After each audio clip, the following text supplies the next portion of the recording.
बुद्धं शरणं गच्छामि।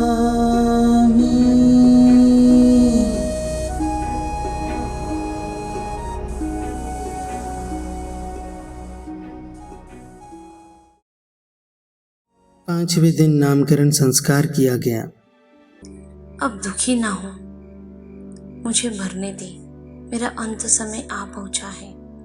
यमदूत मेरी प्रतीक्षा कर रहे हैं। सिद्धार्थ का एक छोटा भाई भी था।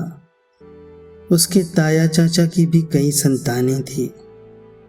जब उसे पता लगा कि उसे मंदिर ले जाया जा रहा है तो वह मुस्कुराया।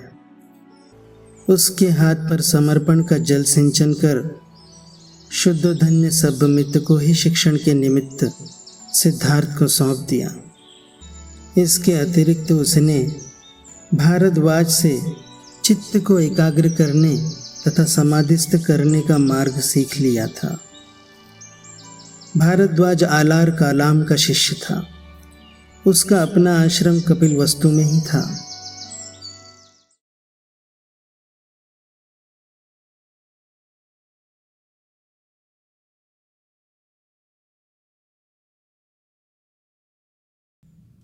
जब कभी वह अपने पिता की जमींदारी में जाता, वहाँ कृषि संबंधी कोई काम न होता तो वह किसी एकांत कोने में जाकर ध्यानारूढ़ हो जाता। निसंदेह उसे सभी प्रकार की शिक्षा मिल रही थी, किंतु साथ साथ एक क्षत्रिय के योग्य सैनिक शिक्षण की ओर से भी उदासीनता नहीं दिखाई जा रही थी। शुद्धोधन को इस बात का ध्यान था कि कहीं ऐसा न हो कि सिद्धार्थ में मानसिक गुणों का ही विकास हो और वह क्षात्र बल में पिछड़ जाए। सिद्धार्थ स्वभाव से ही कारुणिक था। उसे यह अच्छा नहीं लगता था कि आदमी का शोषण करे। एक दिन वह अपने कुछ मित्रों सहित अपने पिता के खेत पर गया। वहां उसने देखा कि मजदूर खेत कोड़ रहे हैं, बांध रहे हैं, किंतु उनके तन पर पर्याप्त कपड़ा नहीं है। वे सूर्य के ताप से जल रहे हैं। उस दृश्य का उसके चित्त पर बड़ा प्रभाव पड़ा।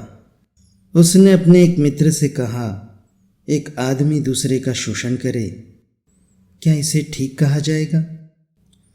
मजदूर मेहनत करे और मालिक उसकी मजदूरी पर गुलछर्रे उड़ाए, यह कैसे ठीक हो सकता है? उसके मित्रों के पास उसके इस प्रश्न का कोई उत्तर न था, क्योंकि वे पुरानी विचार परंपरा के मानने वाले थे कि किसान मजदूर का जन्म अपने मालिकों की सेवा करने के लिए ही हुआ है और ऐसा करना ही उनका धर्म है।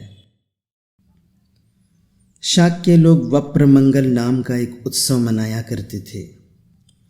धान बोने के प्रथम दिन मनाया जाने वाला यह एक ग्रामीण उत्सव था।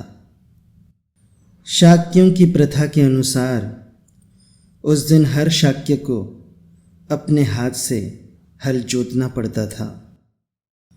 सिद्धार्थ ने हमेशा इस प्रथा का पालन किया।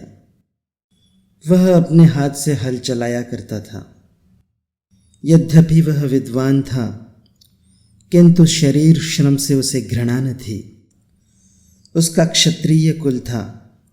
उसे धनुष चलाने तथा अन्य शस्त्रों का प्रयोग करने की शिक्षा मिली थी, लेकिन वह किसी भी प्राणी को अनावश्यक कष्ट नहीं देना चाहता था।